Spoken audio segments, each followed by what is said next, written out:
ಪ್ರಜ್ಞಾವಂತರಾದ ನನ್ನ ಸಹಜಾತರನ್ನು, ನನ್ನ ಜನ್ಮದಾತನನ್ನು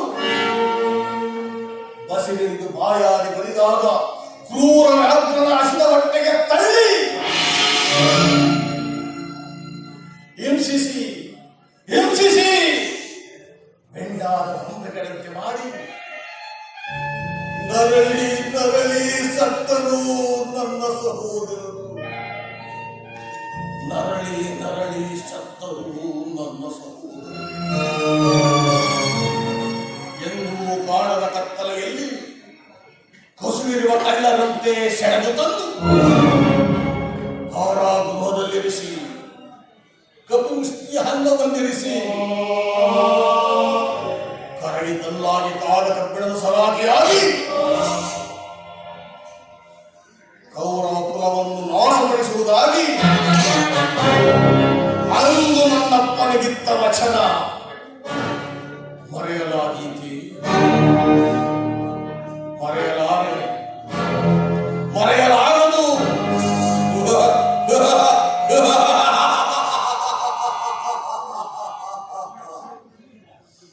ದುರ್ಯೋಧನ, ನಿನ್ನ ವಂಶವನ್ನೇ ಬೇರು ಸಮೇತ ಕಿತ್ತೊಗೆಯುವ ತನಕ ಈ ಶತ್ರುಯ ಕ್ರೋಧದ ಕೋಪಾಗ್ನಿಯು ಆರುವುದಿಲ್ಲ.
ಧೃತರಾಷ್ಟ್ರನ ತನೆಯನಾಗಿ, ದುರ್ಮದಾಂಧನಾಗಿ, ಧನವಂತನಾಗಿ, ದರ್ಪದಿಂದ ಅಂಧನಾಗಿ, ಏನೂ ಹರಿಯದ ಅಂಧನಾಗಿ, ದುರಂಕಾರದಿಂದ ನಡೆಯುತ್ತಿರುವ ಆ ದುರ್ಯೋಧನನ್ನು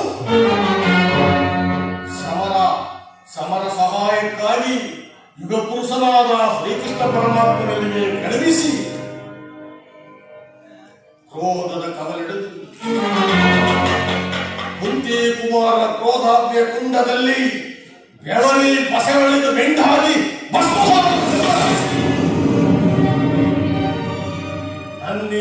ವಕ್ರ ಕಣ್ಣುಗಳಿಂದ ದೂರದೃಷ್ಟಿಯಿಂದ ನೋಡುವ ತನಕ ನನ್ನ ಸಹೋದರರ ಆತ್ಮಕ್ಕಾಗಲಿ ನನ್ನ ತಂದೆಯ ಆತ್ಮಕ್ಕಾಗಲಿ ಶಾಂತಿ ಇಲ್ಲ. ಅಲ್ಲಿಯ ತನಕ ಈ ಶಕುನಿಗೆ ವಿಶ್ರಾಂತಿಯೂ ಇಲ್ಲ. ನಿರ್ಮೂಲನ ನಿರ್ಮೂಲನ ನಿರ್ಮೂಲನ.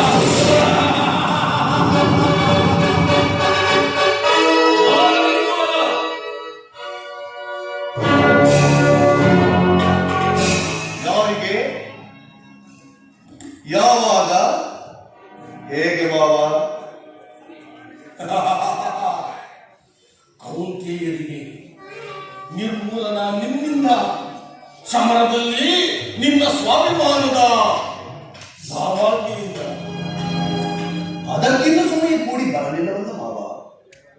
ಆ ಸುಸಂದರ್ಭಕ್ಕಾಗಿಯೇ ನಾವು ಕಾಯ್ತಿರುವುದು. ನೀನು ಬಯಸುವುದಾದರೆ ಆ ಸಮಯವು ಅತಿ ಶೀಘ್ರದಲ್ಲೇ ಬರುವಂತೆ ಮಾಡಬೇಕು. ಅದು ಹೇಗೆ ಸಾಧ್ಯ ಮಾವ? ಸಮರ ಸನ್ನದ್ಧನಾಗಿರುವ ನೀನು ನಾನು ಹರಿರಾಜನ ಸಹಾಯವನ್ನು ಪಡೆಯಬೇಕಾದರೆ ಸರಿರಾಜರ ಸಹಾಯವಿಲ್ಲದೆ ಸಮರ ಹೇಗೆ ಸಾಧ್ಯ? ಹಾಗಾದರೆ ಮೊದಲೋಗಿ ಪ್ರಾರ್ಥಿಸಿ ಬೇಡುವ ಆ ಯಾದವ ಸಹಾಯವನ್ನು. ಹೇಳಿದ್ದೆ ಮಾವ, ಚಂದ್ರಕುಲದವನಾದ ನಾನು ಆ ಯಾದವರ ಸಹಾಯವನ್ನು ಅಪೇಕ್ಷಿಸುವುದೇ ಅಥವಾ ಮಾಧವನನ್ನ? ಛೇ, ನಿಧಾನ ಕಾರ್ಯ ಮಾವ. ಓ ಮಗುವೇ, ನಾನು ಹೇಳುವುದನ್ನು ಕೇಳು.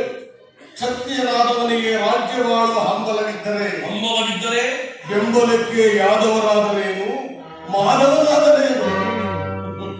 ಶತ್ರು ಪಕ್ಷವನ್ನು ಧಿಕ್ಕರಿಸಿ ನಿಲ್ಲಬೇಕಾದರೆ ಎದುರಾಳಿಯ ಬಲಾಬಲವನ್ನು ಅರಿತು ಸೈನ್ಯವನ್ನು ಬಲಪಡಿಸಿಕೊಂಡಾಗ ಮಾತ್ರ ವಿಜಯಲಕ್ಷ್ಮಿ ಒಲಿಯುವುದು.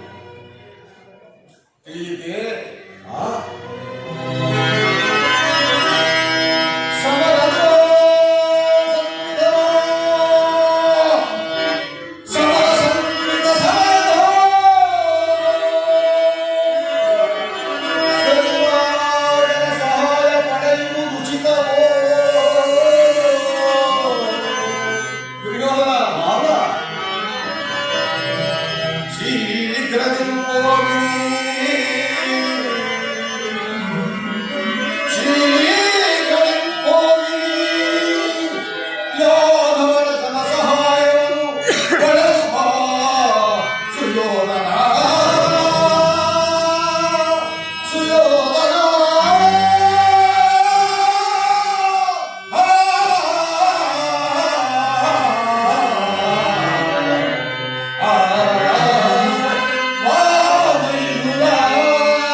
ರಣಹೇಡಿಯಾದ ಯಶೋಧ ನಂದನನಿಗೆ ಹೇಗೆ ಹೋಗಲಿ?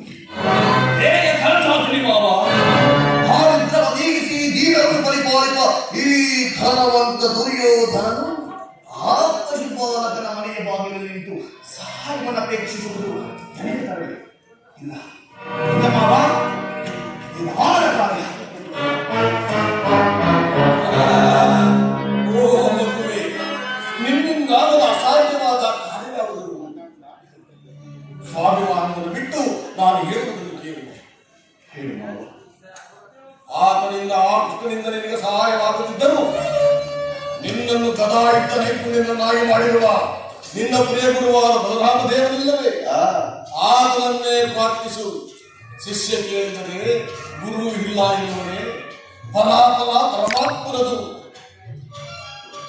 ಇಲ್ಲವಾದರೆ ದಾರಿ ಹೋಗುವಂತೆ ಕಾದು ಕುಳಿತಿರುವ ಆ ಪಾಂಡವರು ಆ ಮಾಯಾಂಗ ಕೃಷ್ಣನ ಸಹಾಯವನ್ನು ಪಡೆದರೆಂದರೆ ನಿನ್ನು ಇಷ್ಟು ವರ್ಷಗಳ ಕನಸು ನನಸಾಗುವುದಿಲ್ಲ.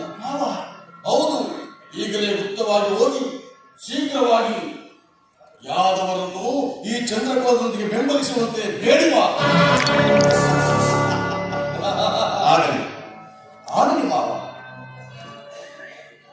ಸಮರ ಸಂಹಿತವಾದಾಗ ಸಮಾಲೋಚಿಸಲು ಇದು ಸಮಯವಲ್ಲ. ನನ್ನ ಮಾನಪಮಾನಗಳು ನಿನ್ನ ಕೈಯಲ್ಲಿ ಮಾವ. ಎಷ್ಟೇ ಆದರೂ ಮಮತೆಯ ಮಾತೆಯ ಸೋದರ ಮಾವನ ಮಾತನ್ನು ಮೀರುವುದು ನನಗೆ ಮರ್ಯಾದೆ ಇರುವಲ್ಲ. ಆಗಲಿ ಮಾವ, ನಿನ್ನ ಸಲಹೆಯಂತೆ ನಾನು ಈ ಕೂಡಲೇ ಭಾರತಿಗೆ ತೆರಳಿದೆ. ಸಂತೋಷವೇ? ಅತ್ಯಾನಂದವಾಯಿತು. ಸೋದರಿ ಮಗನೆಂದರೆ ನೀನಲ್ಲವೇ? ನಿನ್ನೆಚ್ಚಿದನು ನಿನ್ನ ಧೈರ್ಯಕ್ಕೆ.